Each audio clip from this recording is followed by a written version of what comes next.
Are you trying to improve your mobility so that when you train, you can get into a better position? If so, this blog is for you because I'm going to save you the 9 years of research and testing when I was doing all these stretches and my mobility has never improved, and I found out why. What's up, guys?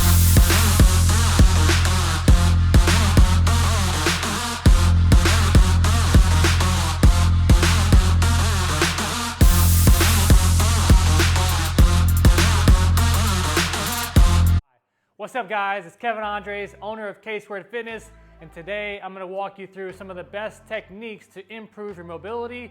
And if you haven't already subscribed yet, be sure to smash that subscribe button and like this video so that we can continue to put out content so that you can move better.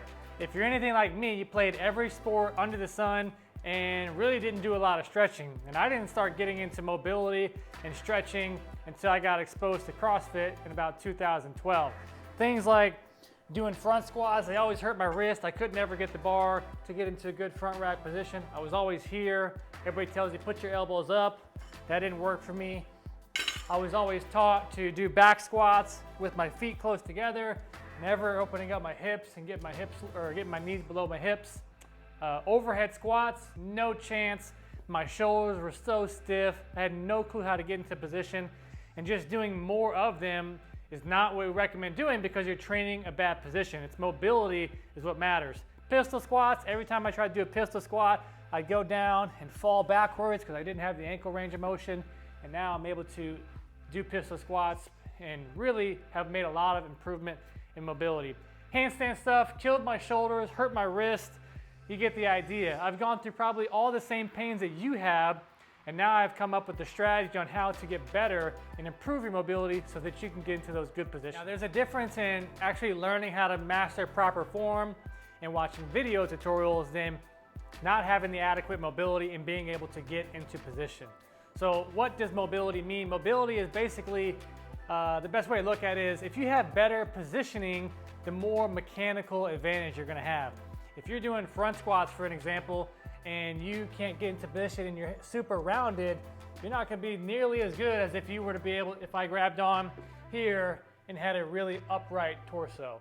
So the ability to move and be in a good position is what adequate mobility means. So back in the day, I used to just jump into my workout and get started right away. Now I take 10 to 15 minutes and do mobility targeted specifically for the workout that's coming up. And that's exactly what we do in all of our programs. You can actually join our program right now for just $1, where we guide you through exactly what you should warm up and stretch and what mobility drills to do before your workout. And then of course we guide you through an awesome workout. So the difference between mobility and flexibility is the ability of your muscles to be stretched passively. Can you get down here? Your muscle length, the difference in that's flexibility. Mobility is your joint mobility. Take for example, if I'm stretching out my calves because I want to get a better pistol squat, if my calves are tight, that's going to allow me to free up some range of motion.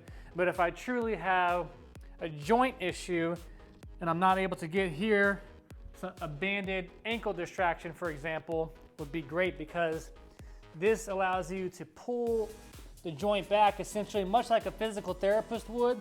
As they get there and they crank on your shoulder or whatever, they can pull the joint back and they can allow the muscle to be stretched. So here, if I got this all the way down, now I'm able to pull the joint back and really get a larger stretch where I need to. We've got a full breakdown on the banded ankle distraction. That's just one example. So here's what you need to be doing for an example. I rushed you through the banded distraction, but wherever you are tight, you want to do this. If you're stretching passively, where many people go wrong is they get here, I'm going to stretch my hamstrings, and they kind of sit here, they play on their phone, they just talk here, but you're not actively moving through. What you need to do is you want to work on breathing. So take an inhale in for 4 and tighten up, flex the quad. Exhale, if I was right here, exhale, I try to get a little bit further. Inhale for 4, kind of posture up. If I'm right here, exhale, I try to get a little bit further. And you want to repeat that process for 2 minutes on whatever the stretch you may be doing. If it's your hamstrings, if it's your pecs, if it's a tricep stretch. You know, if I'm here trying to get my lats to loosen up, I might be here, actively pushing down, finish here, actively pushing down. You get the idea. You don't want to get into position and just hold the movement. You want to actively work harder and harder and harder so that you start here and you finish at this new range of motion. All right, so let's get more specific now. If you were to just walk into the gym and you start doing shoulder presses and you have tight shoulders and you're pressing out here, the video tutorials come in handy because you say, hey, that's where you're not supposed to press. You want to be pressing back and getting the dumbbells vertical and in line with your spine.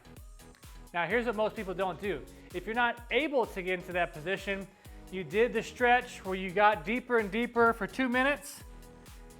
And now let's say if I started with my arms right here, after stretching I'm able to get them back further. So you've established this new range of motion. Now you have to train the new range of motion and get into that hold. So versus just pressing out here all the time, after you stretch, you want to create stability and strength in this new range, because basically what's happening is your body is and your brain is protecting you for whatever reason to not be able to press back. So if you say, I'm now able to get back here, now you want to strengthen this new range of motion. And that's why whatever stretches you do need to be correlated with which movements you're doing in your strength portion of your workout.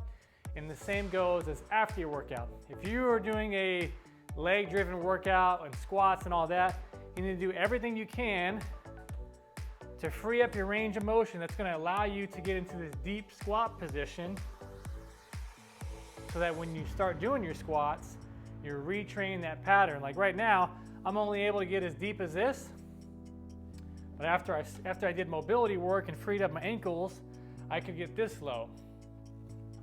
So when you stretch and then load your system, that'll create strength and change in the new range of motion, and that's how you reinforce that it's okay to get into this new plane of motion. So if you're saying, hey, all that's great, but I'm still really not sure what to do, you should just head over to ksquaredfitness.com where you can get a $1 trial to join our program, and you'll see a very detailed layout progression of every single day of what stretches you need to do before the workout, what you need to do after the workout, and then how to improve that range of motion. We take all the guesswork out, we take everything that we've learned in here and put it into principle for the workout of each day. And if you haven't already, be sure to smash the subscribe button, make sure to like this video, and comment below if you want to see a specific video on which range of motion you need to improve. Is it overhead squat? Is it back squats? Is it pistol squats? Can you not get into a handstand? You name it, I'll create a separate video in the comments below if you tell me which you need to improve on.